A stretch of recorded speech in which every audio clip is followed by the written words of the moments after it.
यं शैवा समुपासते शिव इति ब्रह्मेति वेदान्तिनो बौद्धा बुद्ध इति प्रमाणपटवः कर्तेति नैयायिकाः अर्हन्नित्यत जैन शासनरता कर्मेति मीमांसकाः सोऽयं वो विदधातु वाञ्छितफलं त्रैलोक्यनाथो विभो।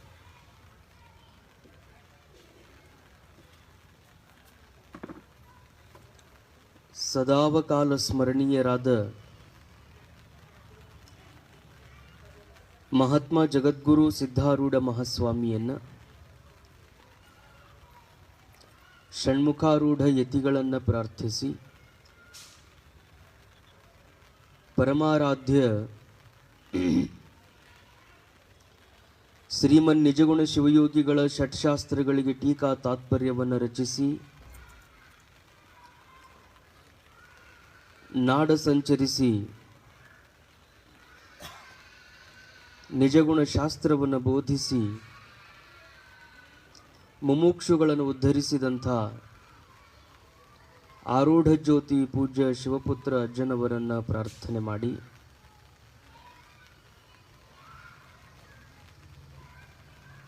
ನಮ್ಮ ನಿಮ್ಮೆಲ್ಲರಿಗೂ ಶಾಸ್ತ್ರ ಸ್ತೋತ್ರಗಳನ್ನು ಕಲಿಸಿ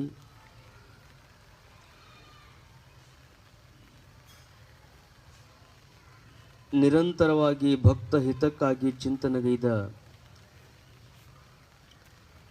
ಪೂಜ್ಯ ಗುರುಗಳವರ ಪವಿತ್ರ ಚರಣ ಕಮಲಗಳನ್ನು ಪ್ರಾರ್ಥಿಸಿ ಶ್ರಾವಣ ಮಾಸದ ನಿಮಿತ್ತವಾಗಿ ನಡೆದಿರುವ ಮೋಹ ಮುದ್ಗರ ಗ್ರಂಥದ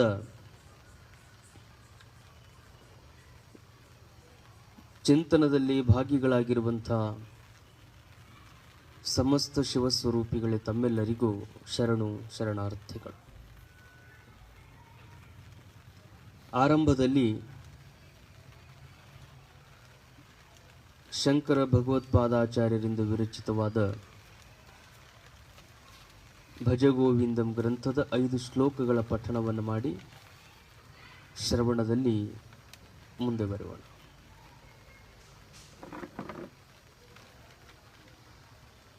ಭಜ ಗೋವಿಂದಂ ಭಜ ಗೋವಿಂದಂ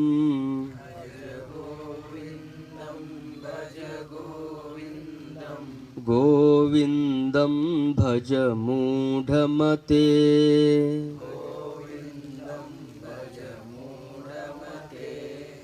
ಸಂಪ್ರಾಪ್ತೆ ಸನ್ನಿಹಿತೆ ಕಾಲೇ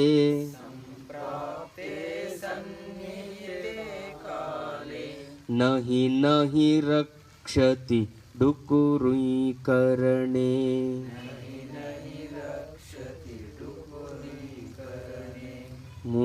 मूढजहीहि धनागमतृष्णां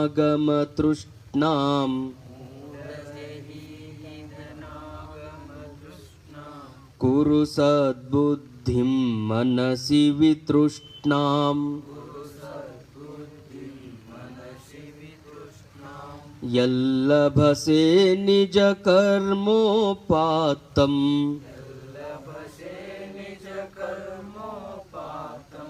वित्तं तेन विनोदय चित्तम्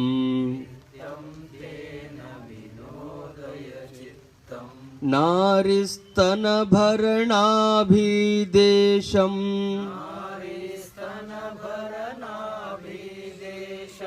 दृष्ट्वा मागामोहावेशम्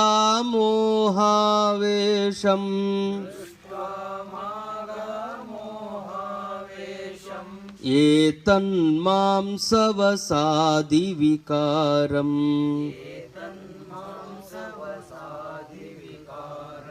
मनसि विचिन्तय वारं वारम्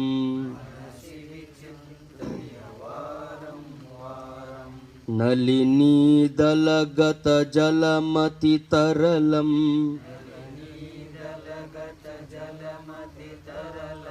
तद्वज्जीवितमतिशयचपलम्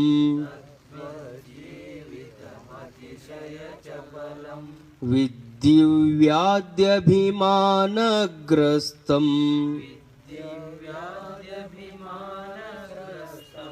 ಲೋಕಂ ಶೋಕಹತಂ ಚ ಸಮಸ್ತಂ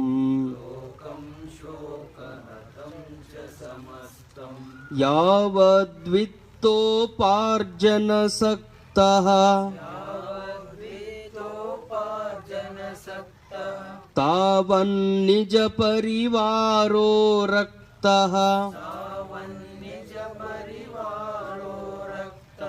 ಪಶ್ಚಾಜ್ಜೀವತಿ ಜರ್ಜರ ದೇಹೇ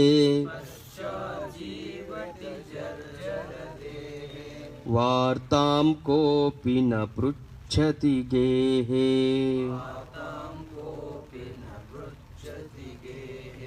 ಭಜ ಗೋವಿಂದಂ ಭಜ ಗೋವಿಂದಂ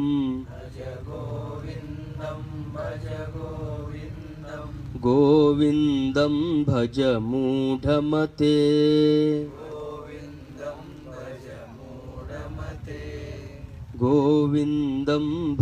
ಮೂಢಮತೆ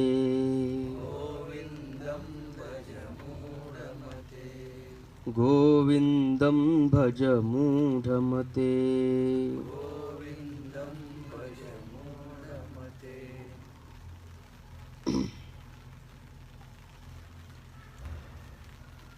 ಗೋವಿಂದಂ ಭಜ ಮೂಢಮತೆ. ಗೋವಿಂದನ ಧ್ಯಾನವನ್ನ ಮಾಡು. ಮೂಢನಾಗಿರುವಂತಹ ಮನುಷ್ಯನೇ, ಭವದಿಂದ ಮುಕ್ತನಾಗಬೇಕಾಗಿತ್ತು ಅಂದರೆ ಭವತಾರಕನಾಗಿರುವಂತಹ ಗೋವಿಂದನ ಧ್ಯಾನವನ್ನ ಮಾಡು. ಅದು ಒಂದಲ್ಲದೆ ಬೇರೆ ಉಪಾಯಗಳು ಇಲ್ಲ. ನಾವು ಮುಕ್ತರಾಗುವುದರ ಸಲುವಾಗಿ 108 ಮಾರ್ಗಗಳನ್ನು ಹುಡುಕ್ತೀವಿ.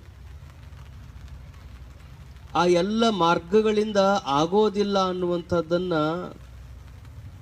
ಶಂಕರರು ಎಲ್ಲರಿಗೂ ತಿಳಿ ಹೇಳ್ತಾ ಇದ್ದಾರೆ.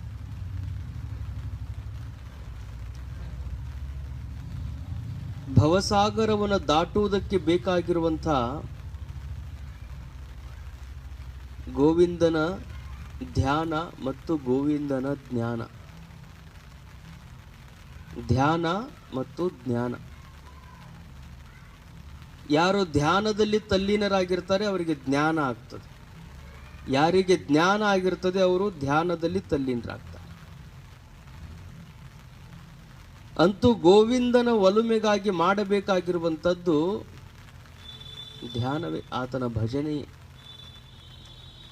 ಅನೇಕರು ಅನೇಕ ರೀತಿಯಿಂದ ಮುಕ್ತರಾಗಬೇಕು ಅಂತ ಶತಪ್ರಯತ್ನಗಳನ್ನು ಮಾಡ್ತಾರೆ, ಅದರಿಂದ ಸಾಧ್ಯ ಇಲ್ಲ ಅಂತ ಹೇಳ್ತಾರೆ ಅವರು.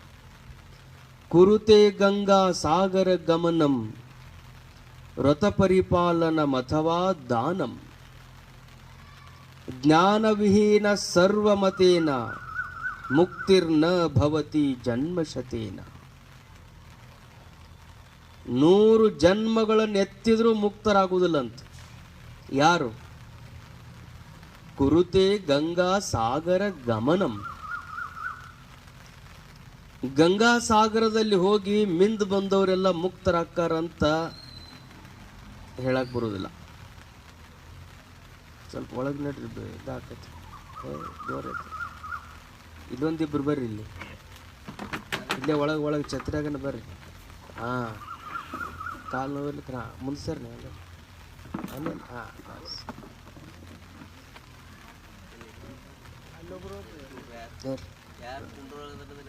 ಬೇಡ ತೋರ್ಸ್ಕೋಬೇಡ್ರಿ. ಇಲ್ಲೊಬ್ರು ಬರ್ಬೋದು ನೋಡಿ, ಇಲ್ಲಿ ಬರ್ರಿ ಮುಂದೆ. ಹಾಂ, ಬೆಸ್ಟ್ ನೋಡಿ.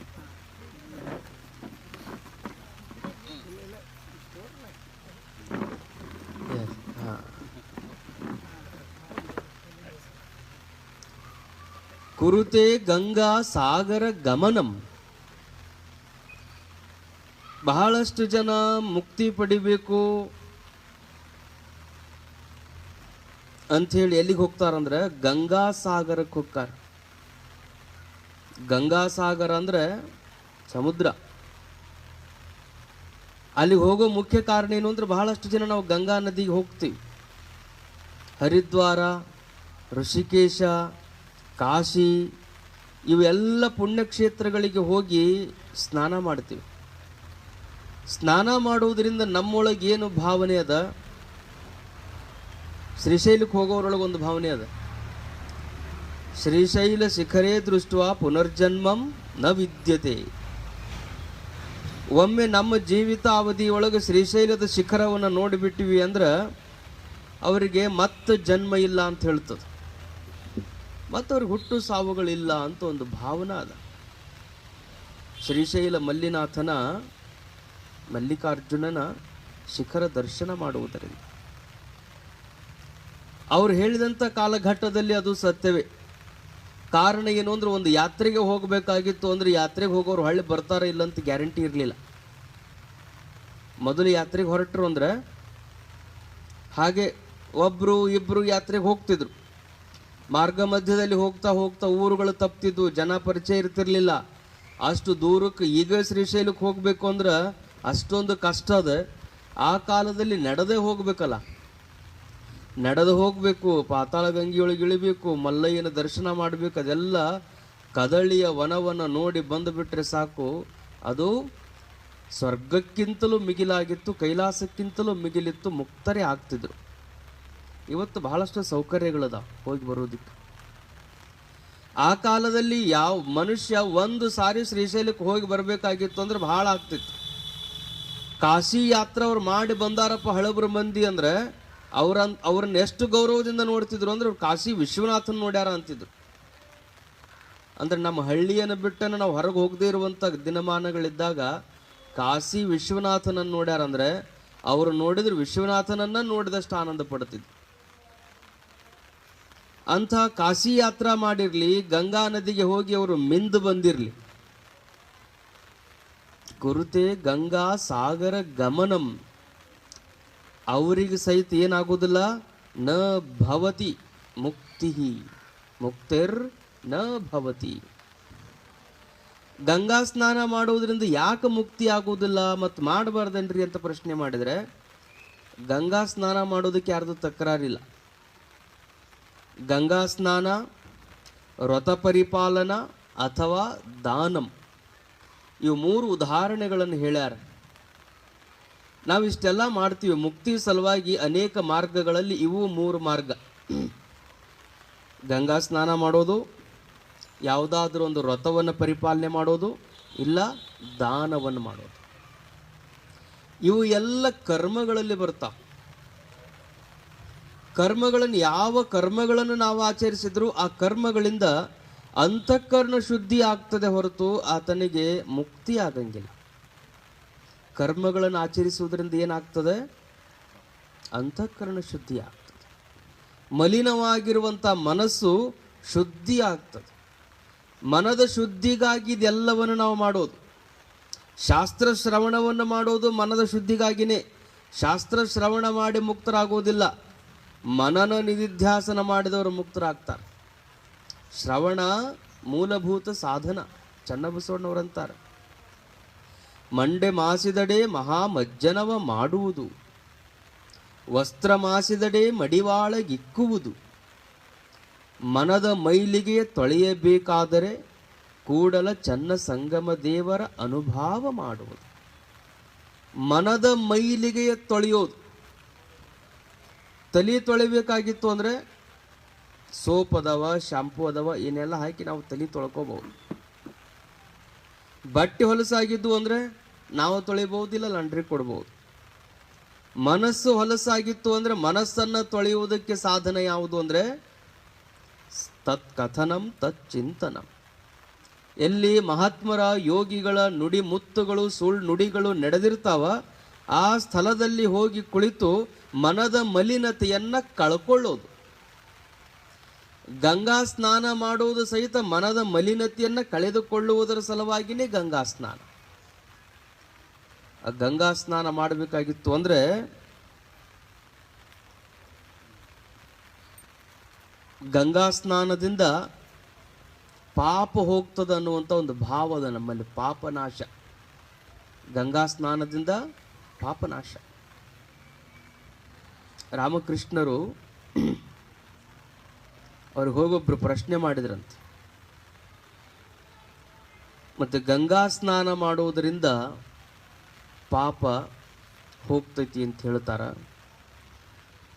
ಎಷ್ಟು ಮಂದಿ ಪಾಪಿಗಳು ಹೋಗಿ ಗಂಗೆಯೊಳಗೆ ಸ್ನಾನ ಮಾಡ್ಯಾರಲ್ಲ, ಮತ್ತು ಗಂಗೆ ಎಷ್ಟು ಪಾಪಿ ಆಗಿರಬೇಕು ಅಂತ.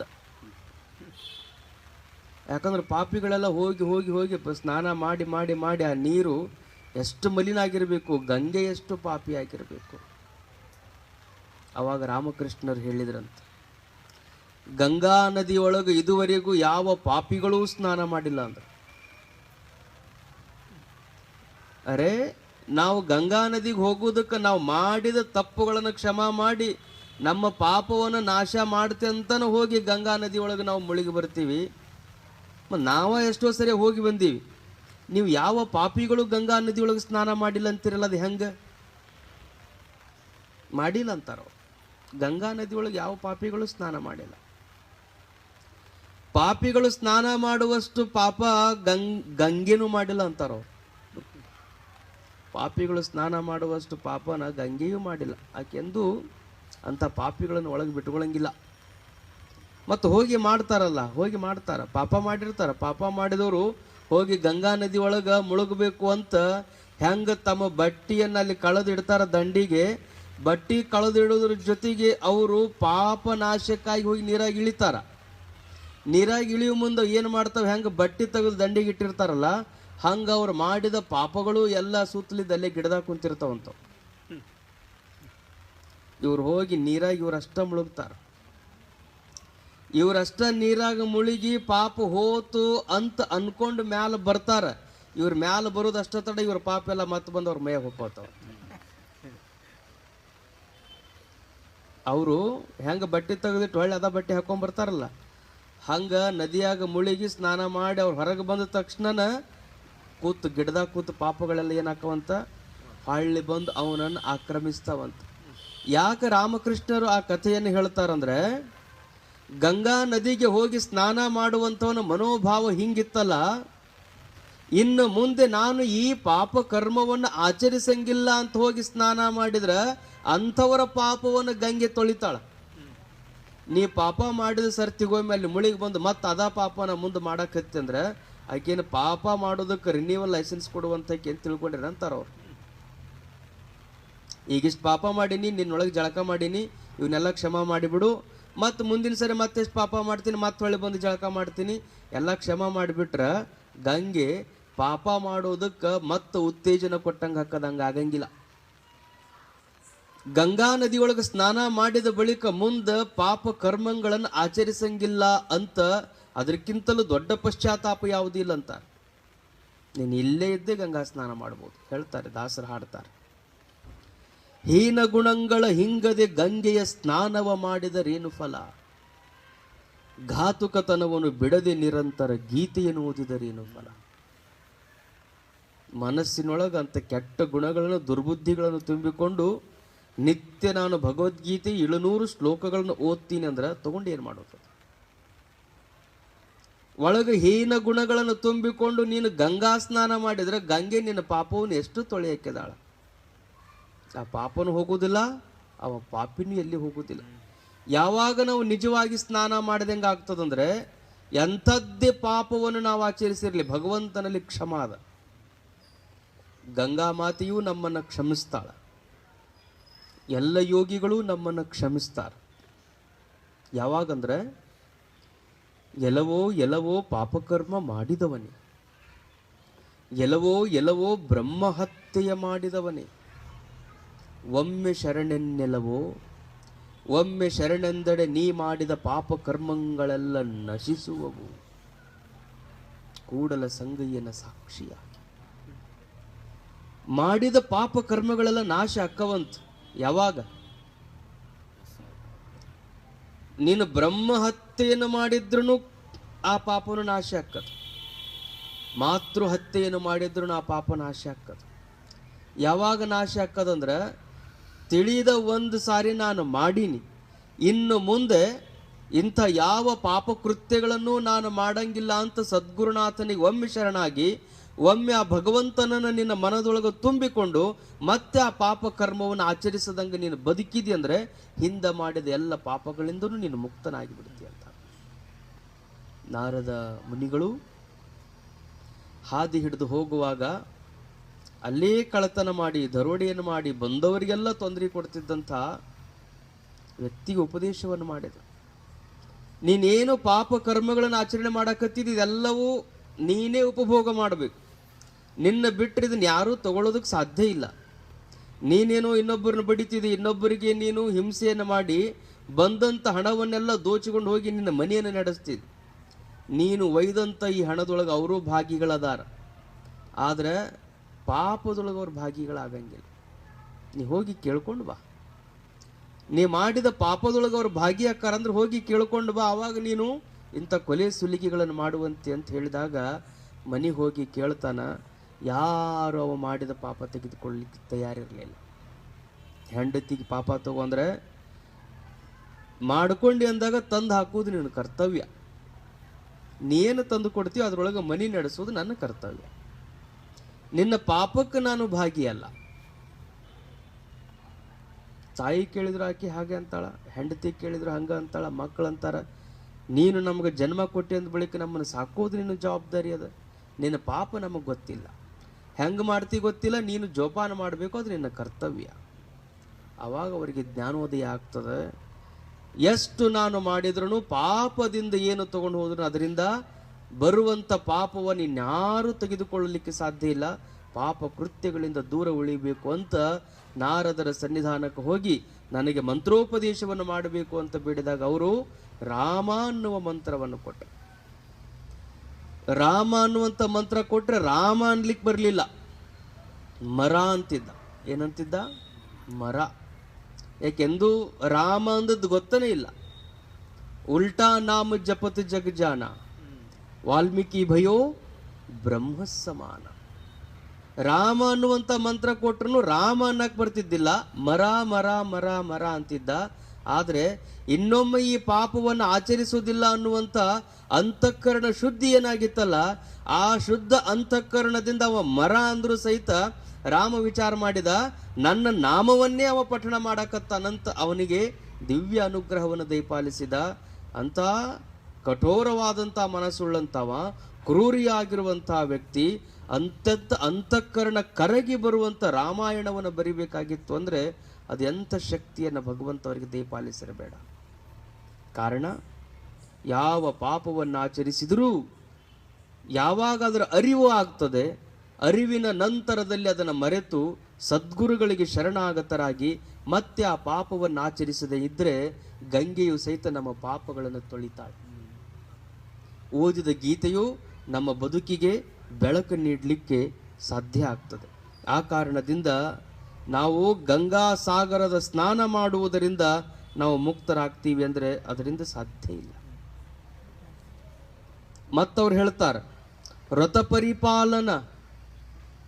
ಎರಡನೇದು ಏನು ಮಾಡ್ತೀವಿ ಅಂದರೆ ಭಗವಂತನ ಒಲುಮೆಗಾಗಿ ವ್ರತಗಳ ಪಾಲನೆಯನ್ನು ಮಾಡ್ತೀವಿ. ಬಹಳ ವಿಧದ ವ್ರತಗಳನ್ನು ನಾವು ಆಚರಿಸ್ತೀವಿ. ಅನೇಕರು ಶ್ರಾವಣ ಮಾಸದಲ್ಲಿ ಕೇಶವನ್ನು ಬಿಡ್ತಾರೆ, ತಲೆ ಕೂದಲು ಕತ್ತರಿಸಂಗಿಲ್ಲ, ಕೇಶ ಮುಂಡನ ಮಾಡಿಸ್ಕೊಳ್ಳಂಗಿಲ್ಲ. ಅವರಂತಾರ ತಲೆಯೊಳಗೆ ಕೇಶವನ್ನು ಬಿಡುವುದಕ್ಕಿಂತಲೂ ಮನಸ್ಸಿನೊಳಗಿರುವಂಥ ರೋಷವನ್ನು ಬಿಡಬೇಕು ಅಂತ. ಮನೆಯೊಳಗೆ ನಾವು ಉಪ್ಪು ಬಿಡುವುದಕ್ಕಿಂತಲೂ ತಪ್ಪು ಬಿಡಬೇಕಂತ. ವ್ರತಗಳನ್ನು ನಾವು ಆಚರಿಸುವಾಗ ಯಾವುದು ನಮ್ಮ ಬದುಕಿಗೆ ಹಿತವಾಗ್ತದಲ್ಲ ಅಂಥ ವ್ರತಗಳನ್ನು ಆಚರಿಸಿದರೆ ಅಂತಃಕರಣ ಶುದ್ಧಿ ಆಗ್ತದೆ. ಮಾಡುವ ಉಪವಾಸದಿಂದ ಶರೀರ ಶುದ್ಧೀಕರಣ ಆಗ್ತದೆ, ಶರೀರಕ್ಕೆ ಹೊಂದಿಕೊಂಡಿರುವಂಥ ಮನಸ್ಸು ಶುದ್ಧಿ ಆಗ್ತದೆ. ಆದರೆ ವ್ರತದಿಂದ ಮುಕ್ತರಾಗೋದಿಲ್ಲ. ವ್ರತವನ್ನು ನಾವು ಮಾಡ್ತಾ ಮಾಡ್ತಾ ಘೋರವಾದ ತಪಸ್ಸನ್ನು ಆಚರಿಸಿದರೆ ಪರಮಾತ್ಮನ ಸಾಕ್ಷಾತ್ಕಾರ ಆಗ್ಬೋದು, ನೀನು ಬೇಡಿದ ವರಗಳನ್ನು ನೀನು ಪಡ್ಕೋಬಹುದು, ಆದರೆ ಮುಕ್ತರಾಗ್ಲಿಕ್ಕೆ ಸಾಧ್ಯ ಇಲ್ಲ. ವ್ರತಗಳಿಂದ ದೇವರು ಪ್ರತ್ಯಕ್ಷನಾಗ್ತಾನೆ. ಭಗವಂತ ಅವ ನಮ್ಮ ಕಣ್ಣೆದುರಿಗೆ ಬಂದು ನಿಲ್ತಾನೆ. ವ್ರತವನ್ನು ಮಾಡಿನಿ. ರಾವಣ ಅಂಥ ವ್ರತನಿಷ್ಠನಾಗಿದ್ದ. ಎಂದೂ ತಾನು ಹಿಡಿದ ವ್ರತವನ್ನು ಅದು ಎಂಥದ್ದೇ ಕಷ್ಟ ಬಂದ್ರೂ ಬಿಡ್ತಿದ್ದಿಲ್ಲ ಅಂತ. ಹೀಗಾಗಿನೇ ವೇದಗಳೆಲ್ಲ ಆತನಿಗೆ ಮುಖೋದ್ಘಾತ ಆಗಿತ್ತು. ಪರಮಾತ್ಮ ಕ್ಷಣಾರ್ಧದಲ್ಲಿ ಪ್ರತ್ಯಕ್ಷನಾಗ್ತಿದ್ದ. ಅಂತಹ ವ್ರತನಿಷ್ಠ, ವ್ರತವನ್ನು ಎಂದೂ ತಪ್ಪುತ್ತಿದ್ದಿಲ್ಲ. ವ್ರತ ಹಿಡಿದ್ರೆ ಆ ರೀತಿಯಾಗಿ ವ್ರತಗಳನ್ನು ಮಾಡಬೇಕು. ದೇವ ದರ್ಶನ ಆಗುವವರೆಗೂ ಒಬ್ಬ ಶಿವದೇವ ಅಂತ ತಂದೆ, ಅವನು ವ್ರತವನ್ನು ಮಾಡ್ತಿದ್ದ. ಏನು ವ್ರತ ಆತನದಂದ್ರೆ, ಪ್ರತಿನಿತ್ಯ ಊರೊಳಗಿರುವಂಥ ದೇವಾಲಯ, ಕಲ್ಲಿನಾಥನ ದೇವಾಲಯ, ಆ ದೇವಾಲಯಕ್ಕೆ ಹೋಗಿ ಹಾಲನ್ನು ಕಲ್ಲಿನಾಥನಿಗೆ ಎಡೆ ಹಿಡಿದು ಬರೋದು. ಹಾಲನ್ನು ಎಡೆ ಹಿಡಿದು ಬರೋದು. ಬಹಳ ವರ್ಷಗಳಿಂದ ಆ ವ್ರತವನ್ನು ಆತ ಪರಿಪಾಲನೆ ಮಾಡ್ಕೊಂಡು ಬಂದಿದ್ದೆ, ಎಂದೂ ತಪ್ಪಿಸಿರಲಿಲ್ಲ. ಆದರೆ ಒಮ್ಮೊಮ್ಮೆ ಪ್ರಸಂಗಗಳು ಹಿಂಗೆ ಬರ್ತಾವ, ಅನಿವಾರ್ಯವಾಗಿ ತಪ್ಪಿಸುವಂಥ ಪ್ರಸಂಗಗಳು ಬರ್ತಾವ. ತಪ್ಪಿಸಬಾರ್ದು. ಮೊದಲನೇದು, ತಪ್ಪಿಸುವ ಪ್ರಸಂಗ ಬಂತು ಅಂದರೆ ವ್ರತನಿಷ್ಠ ಹಿಂಗಿರ್ಬೇಕಲ್ಲ, ತನ್ನ ವ್ರತವನ್ನು ಜವಾಬ್ದಾರಿಯಿಂದ ನಿಭಾಯಿಸುವಂಥ ಮತ್ತೊಬ್ಬ ವ್ಯಕ್ತಿಯನ್ನು ತಾನೇ ನಿಯುಕ್ತಿಗೊಳಿಸ್ಬೇಕು. ಅಂದರೆ ಆ ವ್ಯಕ್ತಿಯ ಬಗ್ಗೆ ಆತನಿಗೆ ಅಂಥದ್ದೊಂದು ವಿಶ್ವಾಸ ಇರಬೇಕು. ನನ್ನ ನಂತರದಲ್ಲಿ ನನ್ನಷ್ಟೇ ಸಮರ್ಥವಾಗಿ ಈ ವ್ರತವನ್ನು ನೀವು ಮಾಡ್ತಾನನ್ನೋ ವಿಶ್ವಾಸದಿಂದ ಅಂಥವನಿಗೆ ಆ ವ್ರತದ ಎಲ್ಲ ನಿಯಮಗಳನ್ನು ಕಲಿಸಿಕೊಡ್ಬೇಕು. ಅಂಥವ್ರದ್ದು ಮಾಡಿದ್ರೆ ನಡೀತದೆ. ಶಿವದೇವ ಎಷ್ಟೋ ವರ್ಷಗಳಿಂದ ಆ ವ್ರತವನ್ನು ಪರಿಪಾಲನೆ ಮಾಡ್ಕೊಂಡು ಬಂದಿದ್ದ, ಹಾಲನ್ನು ಅರ್ಪಿಸ್ತಿದ್ದ. ಒಮ್ಮೆ ಪ್ರಸಂಗ ಹಿಂಗೆ ಬಂತು, ಯಾವುದೋ ಊರಿಗೆ ಹೋಗೋ ಪ್ರಸಂಗ ಬಂತು.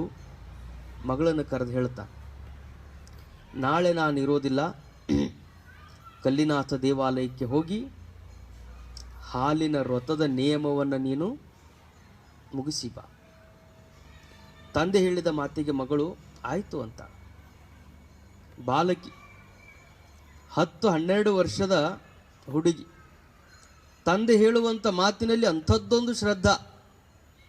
ನಮ್ಮಪ್ಪ ಇಷ್ಟು ವರ್ಷಗಳಿಂದ ವ್ರತವನ್ನು ಆಚರಿಸಿಕೊಂಡು ಬಂದಾನ, ಎಷ್ಟೋ ಸಾರಿ ನಾನು ಅವನ ಜೊತೆಗೆ ಹೋಗಿ ಹಾಲನ್ನು ಅರ್ಪಣೆ ಮಾಡಿ ಬರಬೇಕು ಅಂದ್ರೆ ನಾನು ಕರ್ಕೊಂಡು ಹೋಗ್ತಿದ್ದಿಲ್ಲ, ಬಿಟ್ಟು ಹೋಗ್ತಿದ್ದ.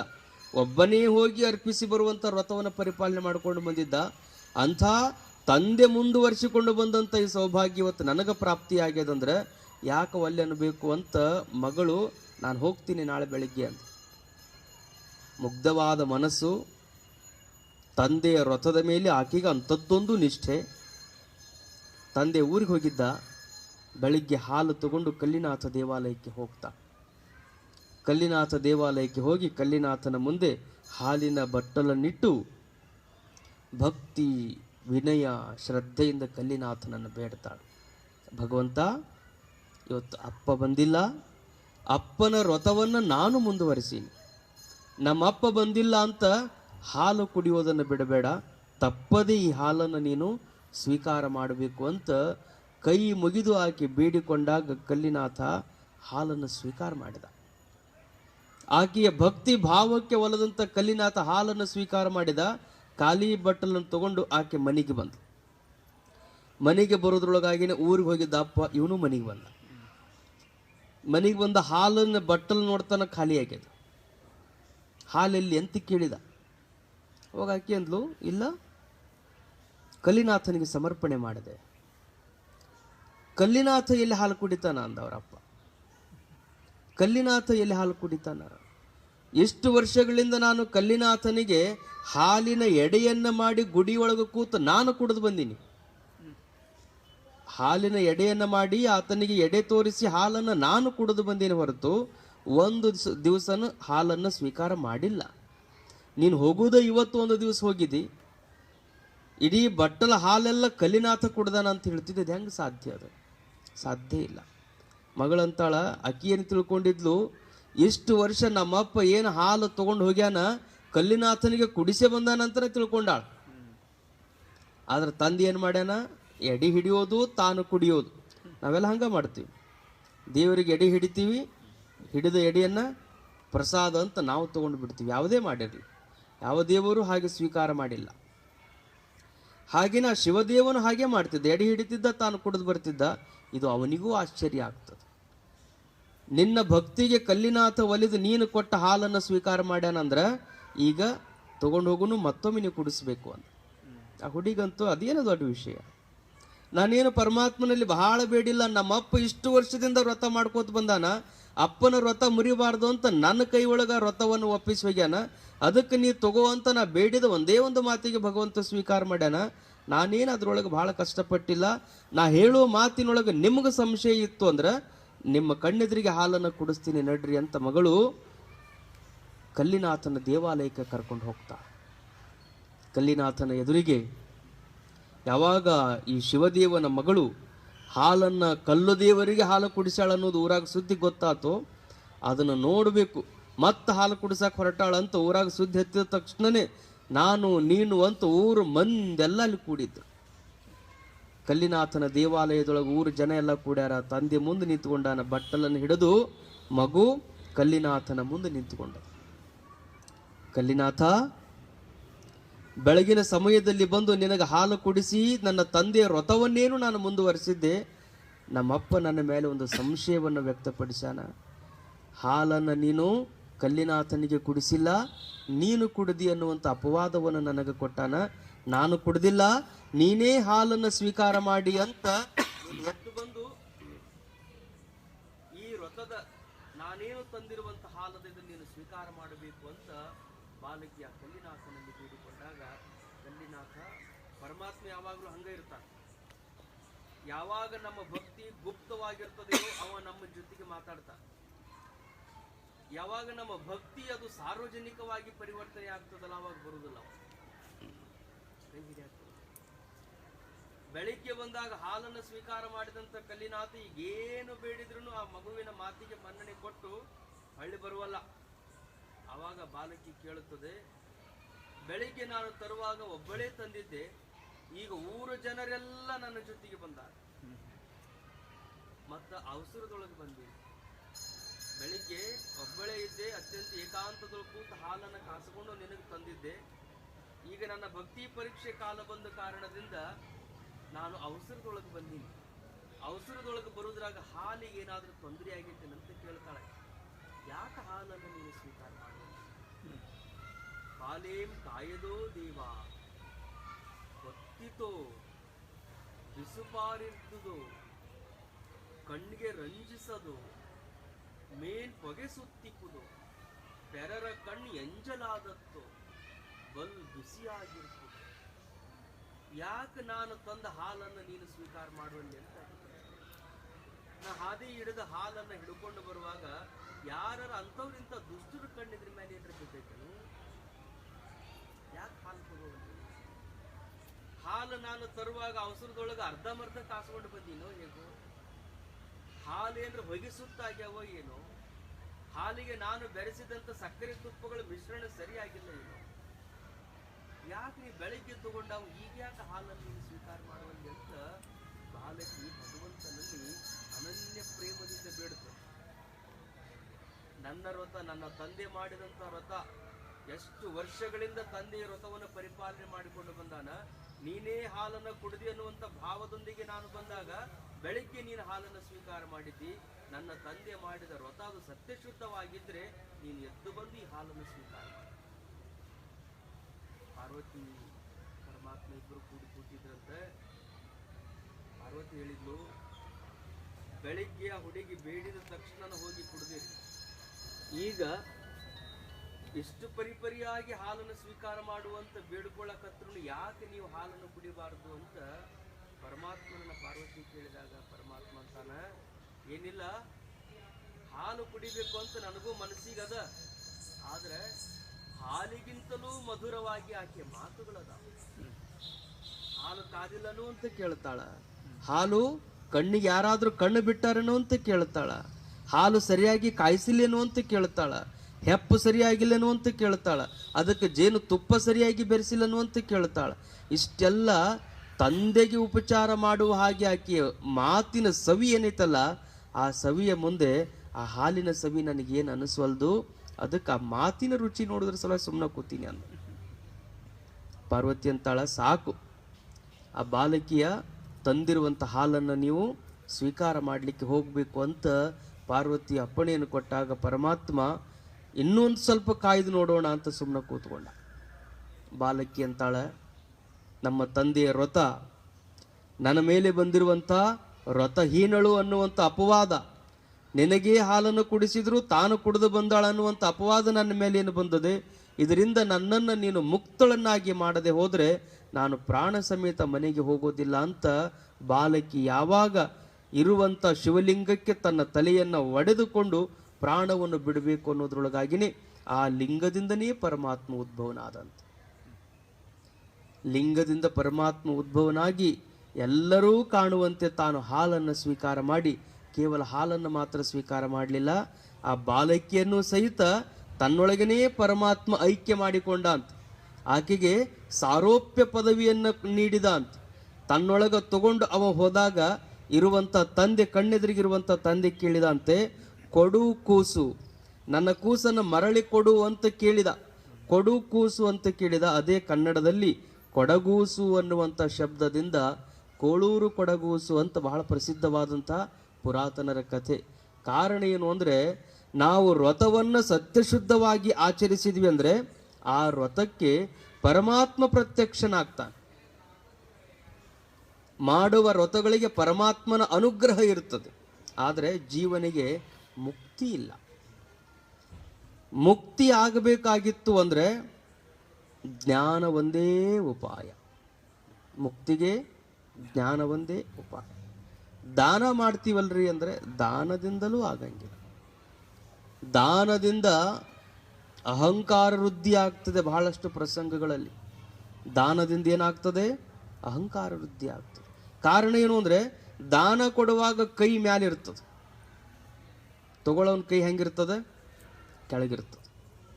ತಗೊಳ್ಳವ ತಾನು ಬೊಗಸೇನು ಒಡ್ಡಿರ್ತಾನ, ಕೊಡವ ಕೈ ಮ್ಯಾಲ ಮಾಡಿರ್ತಾನೆ. ಅದಕ್ಕೆ ಗುರುಗಳಿಗೆ ನಾವು ಯಾವುದೇ ದಾನವಾಗಿ ಕೊಡುವಾಗ ಯಾರೂ ಹಿಂಗೆ ಕೊಡಂಗಿಲ್ಲ. ಬಹಳಷ್ಟು ಸಂಸ್ಕಾರಯುಕ್ತರು ಏನು ಮಾಡ್ತಾರೆ? ಒಂದು ತಟ್ಟಿಯೊಳಗಿಟ್ಟು ಮುಂದೆ ಹಿಡ್ಕೋತಾರೆ. ತಟ್ಟಿಯೊಳಗಿಟ್ಟು ಮುಂದೆ ಹಿಡ್ಕೊಂಡಾಗ ಅವ್ರ ಕೈನ ಕೆಳಗಿರ್ತದೆ. ಅವಾಗ ಗುರುಗಳು ಏನು ಮಾಡ್ತಾರೆ? ಅದನ್ನು ತಮ್ಮ ಇಚ್ಛೆಗೆ ಅನುಗುಣವಾಗಿ ಅದನ್ನು ಸ್ವೀಕಾರ ಮಾಡ್ತಾರೆ. ನಾನು ಕೊಟ್ಟೆ ಅನ್ನುವಂಥ ಭಾವ ಬಂತಾರೆ. ಕೊಡಾವಂದ್ರೆ ದೊಡ್ಡವಕ್ಕನ, ಕೊಡಾವಂದ್ರೆ ಎಲ್ಲರಿಗೂ ಕೊಡಾವ ಒಬ್ಬನೇ ಒಬ್ಬ, ಪರಮಾತ್ಮ ಒಬ್ಬನೇ. ಮಹಾದಾನಿ ಕೂಡಲ ಸಂಗಮ ದೇವ, ದೇವರೊಬ್ಬರನ್ನ ಬಿಟ್ಟರೆ ಇನ್ನಾರು ನಮಗೇನನ್ನು ಕೊಡ್ಲಿಕ್ಕೆ ಸಾಧ್ಯ ಇಲ್ಲ. ಅವ್ರೇನು ಹೇಳ್ತಾರೆ? ಇಳೆ ನಿಮ್ಮ ದಾನ, ಬೆಳೆ ನಿಮ್ಮ ದಾನ, ನಿಮ್ಮ ದಾನವನುಂಡು ಅನ್ಯರ ಹೊಗಳುವ ಕುನ್ನಿಗಳ ನೀನೆಂಬೆ ರಾಮನಾಥ. ಜೇಡರ ದಾಸಿಮಯ್ಯನವ್ರಿಗೆ ಮಾತು ಹೇಳ್ತಾರೆ. ದಾನ ಅಂದ್ರೆ ಪರಮಾತ್ಮ ಕೊಟ್ಟಿದ್ದು ಯಾವಾಗಲೂ ದಾನ. ನೆನ್ಪಿಟ್ಕೋಬೇಕು ನಾವು. ಪರಮಾತ್ಮ ಕೊಟ್ಟಿದ್ದು ದಾನ. ಪರಮಾತ್ಮ ನಮಗೇನು ಕೊಟ್ಟಾನಲ್ಲ ಅದು ದಾನ.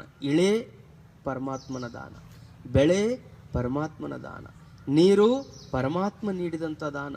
ಇದೆಲ್ಲ ಪರಮಾತ್ಮ ನೀಡಿದಂಥ ಪಂಚ ಮಹಾಭೂತಗಳನ್ನು ಸ್ವೀಕಾರ ಮಾಡಿ ಅದರೊಳಗೆ ಬೆಳೆದದ್ದನ್ನು ನಾವು ಇನ್ನೊಬ್ಬರಿಗೆ ಕೊಟ್ಟು ನಾವು ದಾನಿಗಳು ಅನಿಸ್ಕೋಬೇಕತ್ತೀವಿ.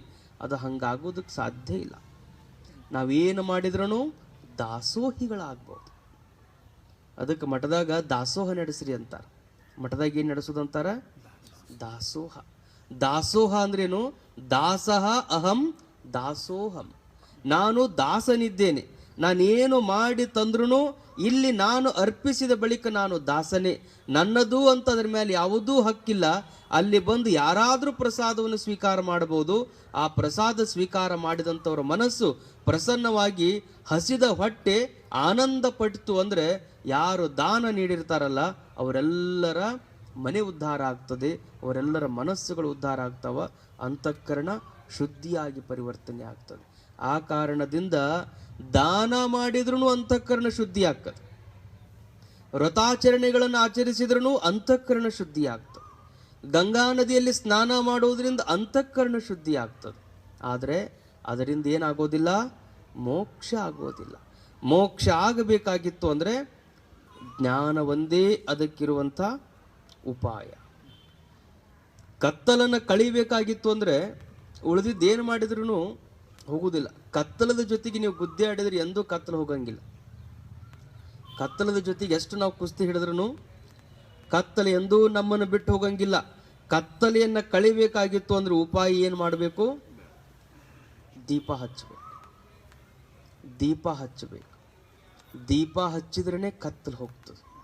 ಬಸವಣ್ಣವರ ಮಾತು ಹೇಳ್ತಾರೆ, ಜ್ಞಾನದ ಬಲದಿಂದ ಅಜ್ಞಾನದ ಕೇಡು ನೋಡಯ್ಯ, ಜ್ಯೋತಿಯ ಬಲದಿಂದ ತಮಂದದ ಕೇಡು ನೋಡಯ್ಯ, ಪರುಷದ ಬಲದಿಂದ ಅವಲೋಹದ ಕೇಡು ನೋಡಯ್ಯ. ಅವಲೋಹದ ಕೇಡಾಗಬೇಕಾಗಿತ್ತು ಅಂದ್ರೆ ಪರುಷನೇ ಬೇಕು. ಜ್ಯೋತಿಯನ್ನು ಹಚ್ಚಿದ್ರೇ ಕತ್ತಲು ಹೋಗೋದು. ನಾವು ಮನ್ಯಾಗ ಎಷ್ಟು ಶತ ಪ್ರಯತ್ನ ಮಾಡಿದ್ರು ಜ್ಯೋತಿ ಇಲ್ದನ ನಾವು ಕತ್ತಲನ್ನು ಕಳಿಬೇಕಂದ್ರೆ ಅದು ಆಗೋದಿಲ್ಲ. ಕತ್ತಲದ ನಿವಾರಣೆಗೆ ಬೆಳಕೇ ಮದ್ದು. ಉಳಿದು ಯಾವ ಮಾರ್ಗಗಳನ್ನು ಅನುಸರಿಸಿದ್ರೂ ಕತ್ತಲೆ ಹೋಗಂಗಿಲ್ಲ. ನಾವೊಂದು ದೊಡ್ಡದು ಹರತಾದ ಖಡ್ಗ ತಂದು ಕತ್ತಲೆಯನ್ನು ಕೊಂದು ಬಿಡಬೇಕು ಅಂತ ಎಷ್ಟು ಕತ್ತಲ ಗುದ್ದಾಡಿದ್ರು ಕತ್ತಲೆ ಎಂದೂ ಸಾಯಂಗಿಲ್ಲ. ಕತ್ತಲೆಗೆ ಸಾವು ಆಗಬೇಕಾಗಿತ್ತು ಅಂದರೆ ಅದಕ್ಕೆ ಬೆಳಕೇ ಸಾಧನ. ಬೆಳಕೊಂದು ಬಿಟ್ಟರೆ ಕತ್ತಲೆ ಹೆಂಗೆ ಹೋಗೋದಿಲ್ವೋ ಹಾಗೆ ಅಜ್ಞಾನದ ನಾಶಕ್ಕೆ ನೀವು 108 ವ್ರತಗಳನ್ನು ಮಾಡಿದ್ರೂ ಆಗೋದಿಲ್ಲ. ಎಷ್ಟು ವ್ರತಗಳನ್ನು ನೀವು ಆಚರಿಸಿದ್ರೂ ಆ ವ್ರತದಿಂದ ನಮ್ಮ ಅಜ್ಞಾನ ಎಂದೂ ನಾಶ ಆಗೋದಿಲ್ಲ.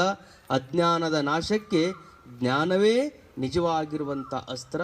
ಆ ಜ್ಞಾನದಿಂದಲೇ ಎಲ್ಲರಿಗೂ ಮುಕ್ತಿ ಆಗ್ತದೆ. ಜ್ಞಾನಾದೇವತು ಕೈವಲ್ಯಂ. ಕೈವಲ್ಯ ಇರೋದೇ ಜ್ಞಾನದಿಂದ ಅನ್ನುವ ಮಾತುಗಳ ಪ್ರಸಂಗದಲ್ಲಿ ಹೇಳಿ ಅಂತಹ ಜ್ಞಾನ ಮಾರ್ಗದಲ್ಲಿ ನಾವೆಲ್ಲರೂ ಮುನ್ನಡೆದು ಮುಕ್ತರಾಗೋಣ ಅಂತ ಹೇಳ್ತಾ ಇಂದಿನ ಚಿಂತನಕ್ಕೆ ವಿರಮಿಸ್ತೇನೆ.